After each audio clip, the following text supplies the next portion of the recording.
지난주 내내 가을비가 주룩주룩 내렸습니다. 그래서 월요일은 비가 많이 와서 쉬고, 화요일은 일 나가는데 비가 와서 쉴까 하다가 일이 너무 많아가지고 비를 맞으면서 일하러 나갔습니다. 밖에 털마이트 체크업을 하는데 그 집에 예쁜 그 네모난 벽돌이 이렇게 뒤뜰에 이렇게 깔려 있었습니다. 그래서 아주 조심스럽게 넘어지지 않게 하다가 좀 성급한 마음으로 그만 쫄딱 미끄러 넘어졌습니다. 굉장히 좋아하는 눈치인데 그래서 그 모서리 브릭 벽돌 거기에 제 허리에 꽝 쪘어요. 너무너무 아파가지고 그 순간 제가 무슨 생각을 했을까요? 하나님, 제가 뭘 잘못했죠? 그 생각이 탁 나더라고요, 이상하게. 그래서 생각해 보니까 그렇게 잘못한 게 없는 것 같아요. 그러면서 순간 또 불평이 일어났습니다. 하나님, 이렇게 열심히 목회도 하고 일을 하는데 왜 이렇게 넘어지게 하고 허리를 이렇게 다치게 합니까? 괜히 제가 잘못해놓고 하나님을 원망하는 제 자신을 보면서 그렇게 좀 투덜거리면서 하루 종일 일했어요.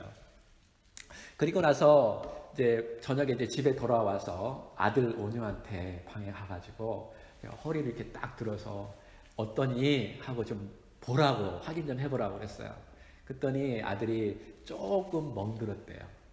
그러면서 하는 말이, 아빠는 조금만 가지고 꾀병을 많이 부린다고. 네, 그렇게 얘기를 했습니다. 아주 속상하더라고요. 그래도 좀 많이 아프다고 좀 위로를 좀 받고 싶었는데 아들이 그랬어요. 그래서 화장실에 가서 이제 옷을 쫙 벗고 이제 그 흙이 묻었을 거 아니에요. 빗물에 묻은 흙이. 그래서 옷을 바지를 이렇게 딱 보는데 허리띠를 보게 되었습니다. 근데 허리띠에 그 벽돌 그 브릭 모서리가 그 긁힌 깊이 파인 자국이 보였어요. 그 순간 하나님께 감사하는 마음이 다시 생겼어요. 내가 모르는 사이에 하나님이 사실 나를 도우셨구나. 나와 함께 하셨구나. 난 그것도 모르고 하루 종일 투덜거렸구나. 그래서 참 미안하기도 했지만 하나님께 다시 한번 감사하는 마음이 있었어요. 정말로 조금만 그 벽돌이 그 위에 있었으면요, 저 이머전시에 병원에 끌려갔을 거예요. 과장된 건데 제가 꾀병을 좀 잘 부리죠. 참 하나님께서 이렇게 우리를 알게 모르게 도우시는 줄 저는 믿습니다. 영어로 감사한다라는 말하고 생각한다는 말이 아주 비슷한 어원에서 시작되었대요. think, think. 그죠? 되게 비슷하죠. 그러니까 생각을 많이 하면 할수록 사실 감사가 나타나고요. 특별히 감사한 것들을 많이 생각하면 생각할수록 그 감사는 더 풍성해지고 깊어진다는 말이 아닐까 싶습니다. 그래서 think 하면 thank, 감사가 많이 나오는 것 같아요. 특별히 감사한 대상, 감사한 사람을 더 많이 생각하면 생각할수록 우리는 좀 더 가까워지는 것을 경험하게 됩니다. 근데 감사한 사람을 자꾸 잊어버리게 되면 감사한 사람과 멀어지게 되어 있죠. 그래서 저는 그날 저녁에 샤워를 하면서 하나님께 정말 감사했어요. 그러자 하나님과 좀 더 친밀한 마음이 들기 시작했습니다. 그래서 흥얼흥얼 노래를 부르면서 비가 오면 어떠리, 눈이 오면 어떠리, 내일 나는 열심히 일하러 나갈 것이야. 할렐루야. 새로운 힘이 돋더라고요. 오늘 세 가지 생각해 보려고 하는데요. 첫째는 시편 100편에서, 둘째는 사무엘상에서, 셋째는 마태복음에서 우리 감사한 것들을 한번 생각해 보려고 합니다. 첫 번째, 하나님이 어떤 분인지 알면 감사와 찬양이 깊어지고 풍성해져요. 오늘 시편 100편 4절을 함께 읽어봅시다. 시작. 감사함으로 그의 문에 들어가며 찬송함으로 그의 궁정에 들어가서 그에게 감사하며 그의 이름을 송축할지어다 라고 말하고 있어요. 이 시편 기자는요, 왜 감사와 찬양을 해야 하는지 생각했습니다. 고민했습니다. 그리고 그것을 시로 만들었어요. 자, 4절을 이렇게 우리가 보았는데요. 감사함으로 들어가고 찬송함으로 들어가야 한다. 그 이유가 바로 전 9절에 있어요.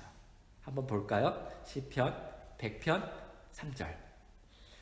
여호와가 우리 하나님인 줄 너희는 알지어다. 그는 우리를 지으시니요 우리는 그의 것이니 그의 백성이요 그의 기르시는 양이로다. 영어로 보면 know that the Lord is God. know를 앞에다가 이렇게 딱 첨가했어요. 왜냐하면 그것을 더 강조했다라는 말이에요. 그래서 제가 빨간 글씨로 이렇게 썼죠. 무엇을 알아야 하냐면요, 하나님이 만물의 주인이라는 것을 알아야 한다. Lord is God. 그리고 두 가지를 덧붙였는데, 첫 번째는요, 창조주 하나님인 것을 알아야 하고, 두 번째로는 우리를 기르시는 목자라는 것을 알기를 이 시편 기자는 원했던 것이었습니다. 창조주 하나님이셔요. 하나님은요, 우리의 뼈들을 이렇게 만드시고 거기에 근육과 함께 우리를 묶어 또 살로 덮으시고 또 눈을 주셔서 보게 하시고 두뇌를 주셔서 생각하게 하시고 손으로 만지게 하셨습니다. 하나님께서 우리의 몸과 몸의 인사이드 그리고 아웃사이드를 만드시고 아주 신비하게 만드셨어요. 시편 기자는 신묘막측하다라고 말하고 있어요. 우리의 몸 하나만 관찰만 해도 하나님이 얼마나 신비하게 우리를 창조했는지 우리는 경험하게 되고 알게 되고 하나님께 감사하게 됩니다. 저는 특별히 눈을 주신 하나님께 참 감사해요. 이 세상이 이 컬러풀하게 하나님이 만드셨어요. 이 칼라를 다 만드셨잖아요. 그래서 가을, 노을 이렇게 딱 보면 얼마나 아름다운지 그것을 보고 있는 내 눈이 그것을 느끼고 알 수 있게 한 그 눈의 그 신비를 보면서 제가 얼마나 감격했는지 모르겠어요. 이 가을날 낙엽 물들인 것들을 한번 보시면서 우리를 얼마나 치유하십니까? 그것만 봐도 치유가 되게 하시잖아요. 창조주 하나님, 그 하나님 우리가 알고 찬양하시기 바랍니다. 생각하시고 하나님을 더 깊이 감사하는 여러분과 제가 되기를 원합니다. 두 번째로는요, 하나님께서 우리를 기르시는 목자가 되신다는 것을 알아야 돼요.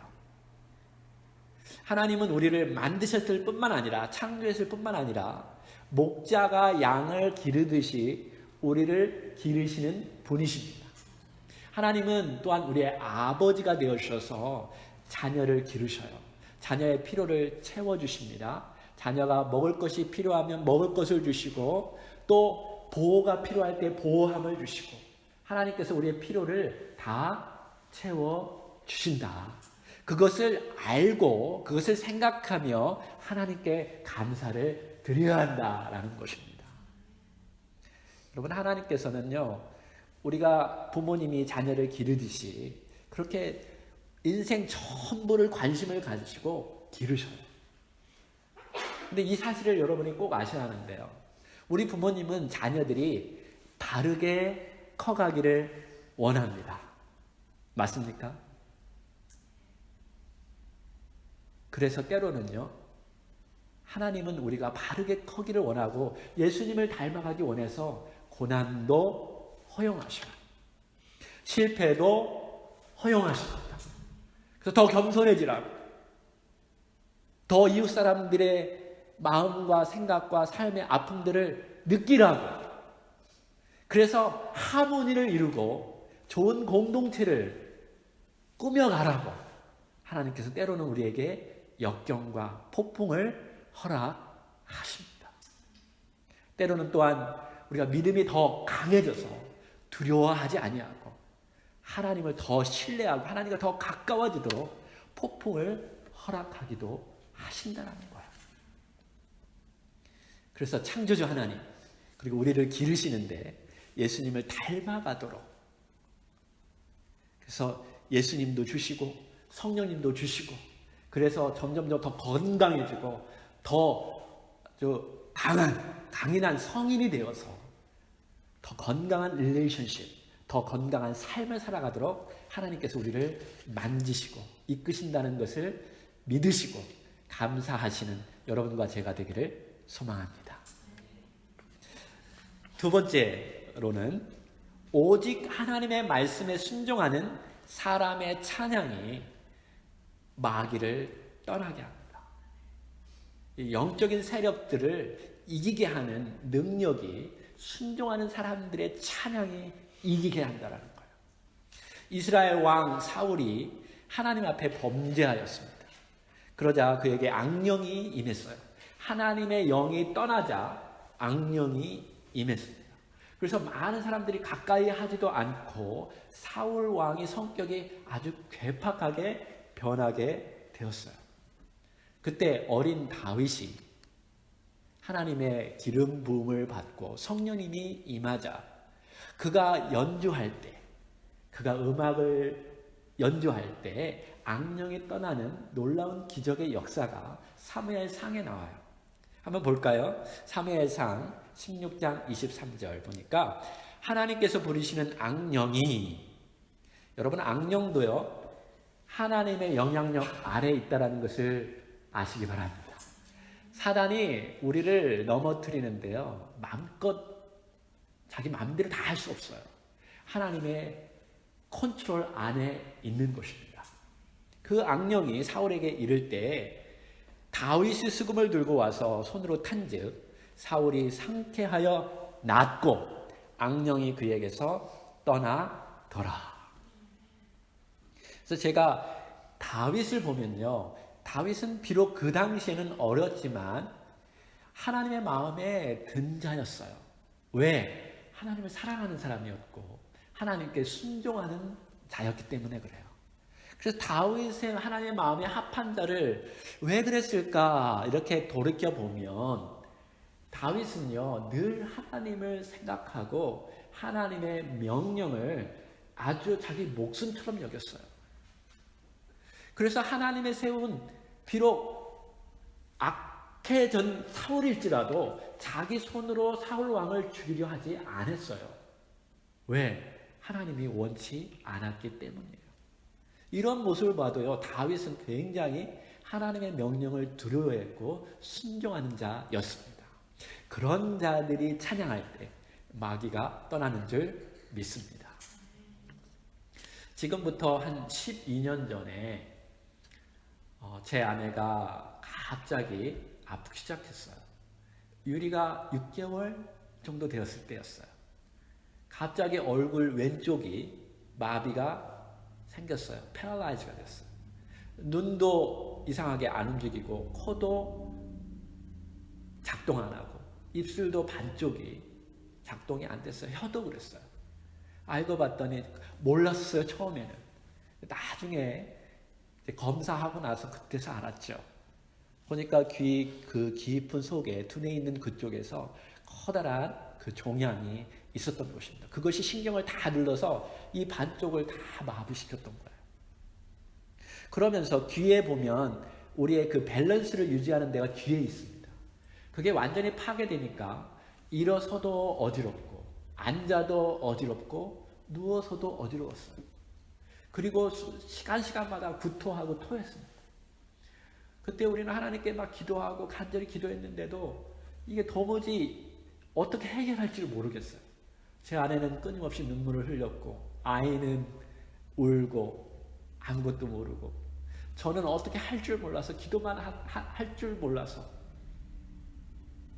있다가 병원에서도 잘 모르고 또 수술 날짜가 좀 연기되어져서 오래 기다려야 하고 나중에 물어봤더니 제 아내가 매일 매순간 죽고 싶었다고. 근데 온유 유리 때문에 살아야겠다는 희망을 하나님이 주셨대요. 제가 어떻게 해도 아내를 상쾌할 수 있는 게 아무것도 없었어요. 근데 어느 날 노래 한 곡 너무 저에게 위로가 되어서 그거를 제 아내에게 틀어주었어요.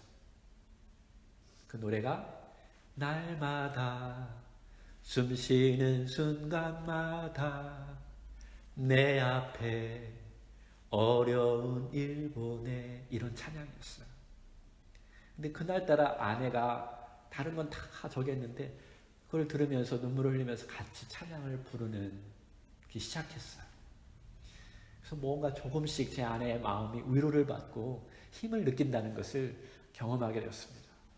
그래서 수술하기 바로 전까지 계속 매일 밤 그 찬양을 같이 틀고 노래 부르고 기도했습니다. 수술 들어가기 바로 전에도 제가 기도하고 그 찬양을 같이 불렀어요. 하나님께서 매 순간 찬양을 통해서 힘을 주신 줄 저는 믿습니다. 위로가 되었어요. 악령이 떠나가는 것을 느끼게 되었어요. 그리고 하나님께서 신비롭게 저는 체험했어요. 우리를 돕고 함께한다는 것을 아주 구체적으로 보여주셨습니다. 나중에 간증할 거예요. 그리고 제 아내도 그동안 신앙생활 오래 했지만 천국에 대한 소망은 있었지만 이렇게 강렬하게 하나님 나라에 대한 소망을 가진 적은 처음이었다 라고 소망을 간증하는 것을 보면서 제가 얼마나 그때 아주 큰 감동을 받았는지 모릅니다. 이처럼 여러분, 찬양이 우리의 영을 살리고 우리의 마음을 평안케 합니다. 어려운 일 당하셨나요? 찬양을 부르십시오. 곤경에 처하셨나요? 여러분, 찬양으로 이겨내십시오. 하나님께서는 여러분을 기르십니다. 여러분과 함께 하십니다. 우리가 느끼지 못할 그 순간에도 하나님께서는 계속적으로 역사하시고 여러분을 돕기 원하십니다. 그리고 뭔가 깨닫기를 원합니다. 여러분과 함께 하시는 그 하나님, 여러분을 그리스도로 더 닮게 하시고 선하게 만들기 위해서 이런 환경까지도 하나님께서 허락하신 줄 믿으시기 바랍니다. 하나님 모든 악한 것까지도 선함으로 만드시는 하나님이십니다. 그 모든 걸 통해서 더 우리를 성장시키실 것입니다. 다시 사무엘상에 돌아가면요, 사울 왕이 악신에 눌려 있어 고통받는 사건을 말해줘요. 근데 그 이유를 성경은 이야기하는데요, 그가 하나님의 말씀을 청종하지 않았기 때문이라고 말하고 있어요. 하나님은 아멜렉과 전쟁할 때 특별히 지시를 했어요. 명령을 했어요. 절대로 하나도 남기지 말고 다 죽여야 한다. 심하게 악하다. 하나님께서 분명하게 얘기했어요. 근데 사울 왕이 보니까 괜찮은 것들이 많거든요. 그래서 좋은 짐승들, 또 여인들 빼돌렸습니다. 그리고 하나님께 어떻게 하면 좀 잘 보이려고 그걸 가지고 제사를 드렸어요. 조금 모모시키려고. 그때 사무엘이 있었는데, 사무엘 선지자가 있었는데, 사무엘 선지자가 하나님의 마음을 알고 사울 왕에 와서 이렇게 말합니다. 사무엘상 15장 22절에 보니까 그때 말한 게 이게요. 순종이 제사보다 낫고 수양의 기름보다 나으니라. 아무리 네가 제사 지내도 다 소용없어. 나는 네가 내 말을 순종하는 것이 더 중요해 라고 말했던 거죠. 근데 결국 사울 왕은 하나님 계속 말씀하시는데도 불구하고 계속 하나님의 말씀에 불순종합니다. 그러자 하나님의 영이 떠났어요. 악령이 들어왔어요. 근데 사울 왕이 불순종했던 이유가 24절에 나오는데, 사울 왕이 말하기를 이렇게 말해요. 내가 여호와의 명령과 당신의, 여기 사무엘 선지자의 말씀을 어긴 것은, 자기 스스로 그 이유를 얘기하는데, 내가 백성을 두려워하여 백성의 말을 청종하였습니다 라고 말해요. 사울 왕이 무엇이 두려웠다고요? 백성들이 두려웠어요. 그러니까 사울 왕은 사람들에게 인정받고 싶어 했습니다. 한번 생각해 보세요. 왕은 사람들에게 신임을 받아야 왕의 역할을 잘할 수 있어요. 그래서 요즘에도요, 대통령 보면 항상 그 지지율이 얼마인지 끊임없이 나오잖아요. 그죠? 트럼프 대통령, 문재인 대통령. 왜? 그렇게 되어야 왕이 자기 역할을 해야 하니까. 근데 여러분, 우리 크리스찬들에게는 특별히 하나님이 세우신 왕, 사울 왕은 제일 중요한 것이 하나님을 두려워하는 것이 더 중요한 것이었습니다. 하나님 앞에 인정받는 것이 더 중요했던 거예요. 우리 크리스찬도 똑같습니다. 이제 우리의 왕은 하나님이십니다. 주변 사람들이 여러분의 두려움의 대상이 아니라 하나님이 두려운 대상이 되어야 되는 거죠. 이것이 불확실하면 다 두려워지는 거예요.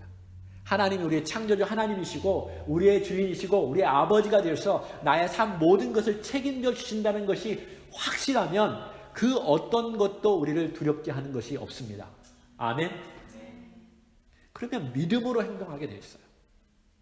근데 사울 왕은 그렇지 않았다는 거예요. 사람이 두려웠어요.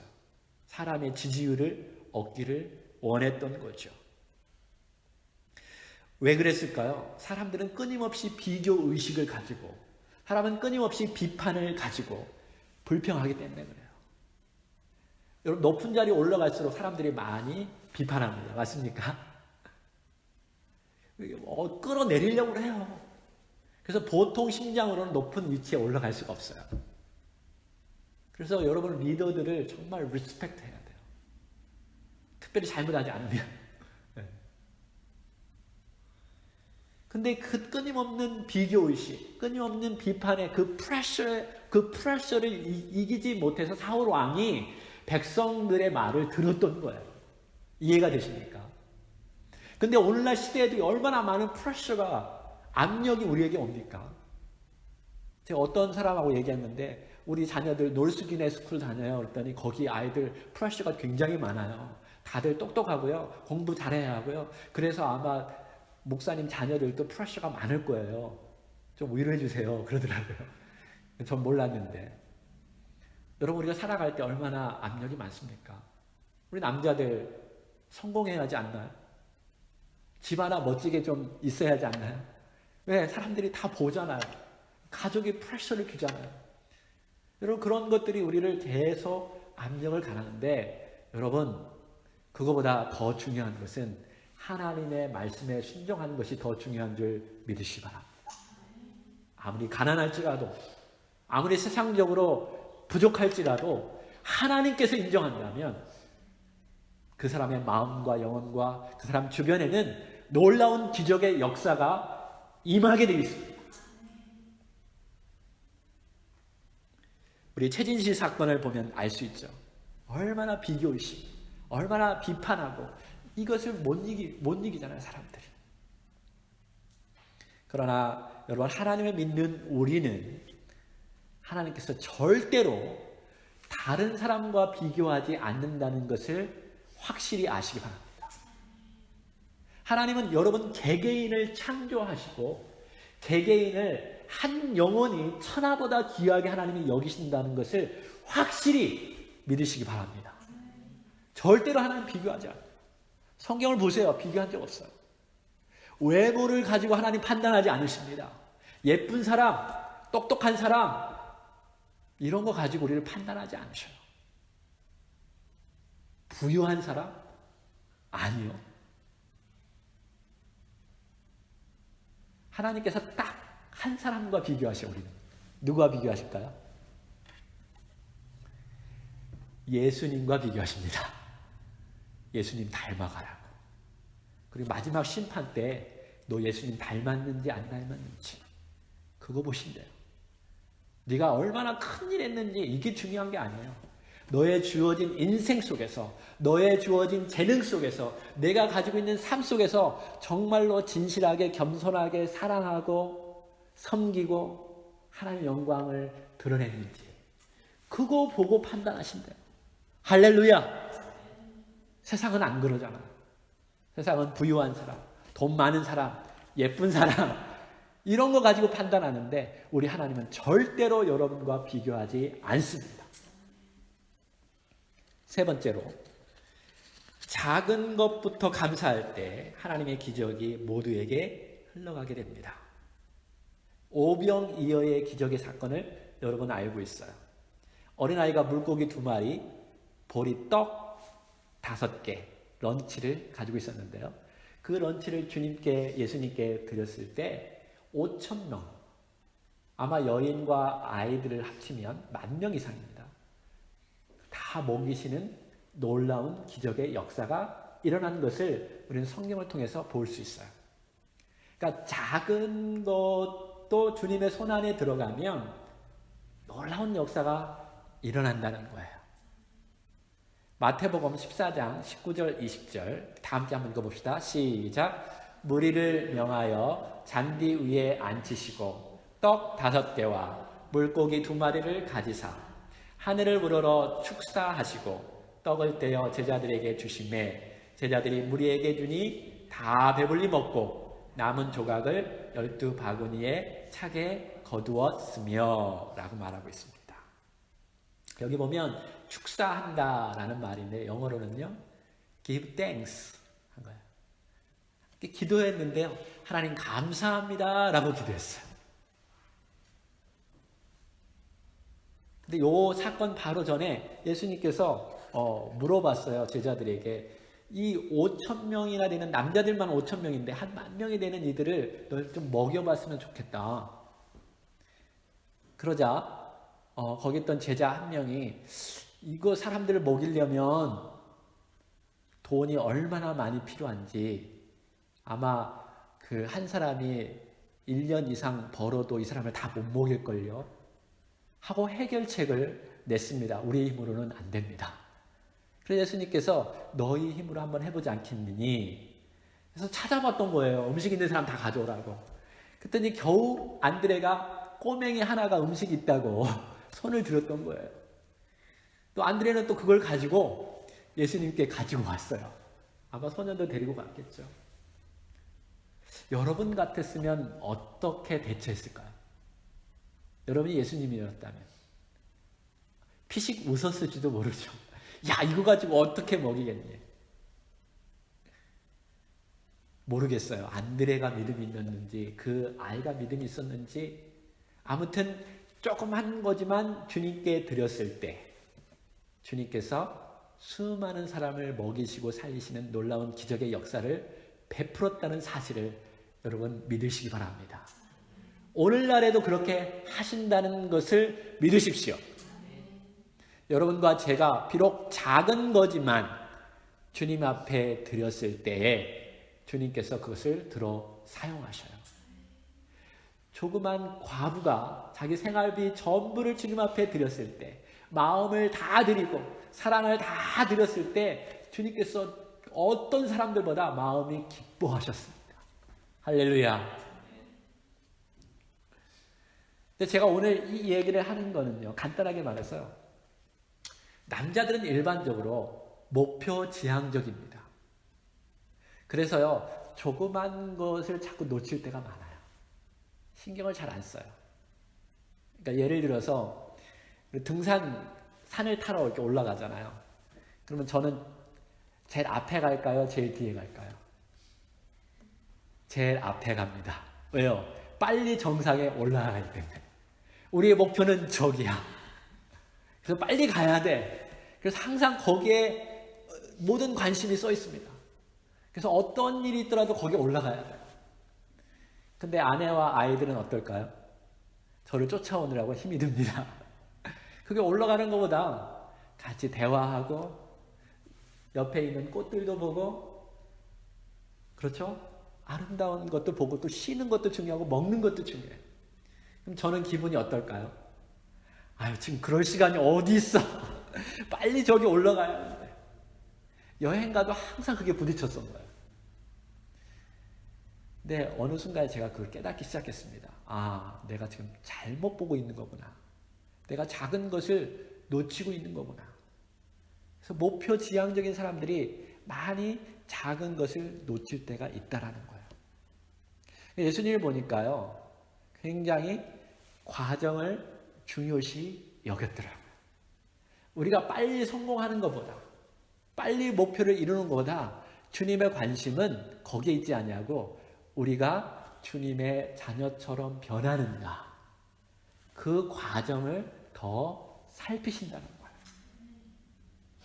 성경을 보게 되면 하나님께서는요, 굉장히 우리의 삶의 디테일한 것, 작은 것에 굉장히 관심을 두셨어요. 예수님의 삶을 봐도 그래요. 하나님께서요, 인간이 되셨습니다. 인간과 똑같이 돼서 아기의 삶을 살았어요. 그리고 어린아이에 12살 동안 부모님 밑에서 자라났어요. 예수님은 똑같은 우리의 삶을 사셨어요. 그리고 아마 12살부터 30살까지 18살 동안에 예수님이 무슨 일을 했을까요?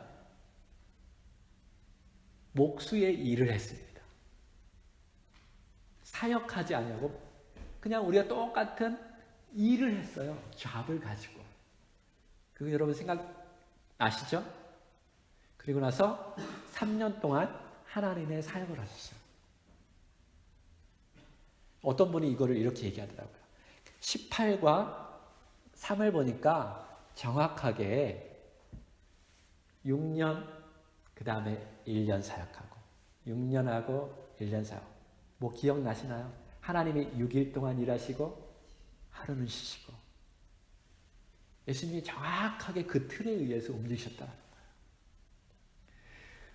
일주일의 삶, 여러분 6일의 삶, 하나님의 거기에 여러분 관심 있다는 사실을 기억하시기 바랍니다.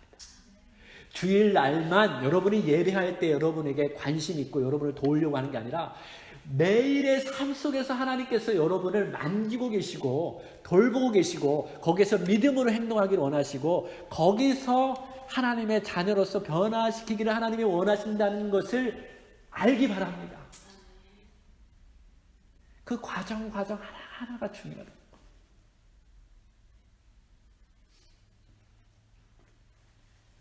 그래서 이제 좀 우리가 바뀌어야 돼요. 특히 남자들이 과정 하나하나 디테일하게. 남자들은 대화를 해도요 이러잖아요. 결론이 뭔데? 빨리 결정 내려. 근데 아내는 뭐예요?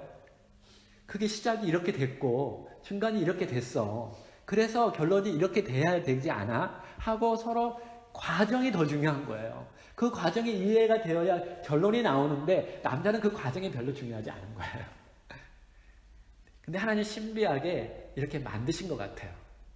그래서 서로 이 목표지향적과 과정심적인 사람을 만나게 해서 선을 이루게 하신 줄 믿습니다.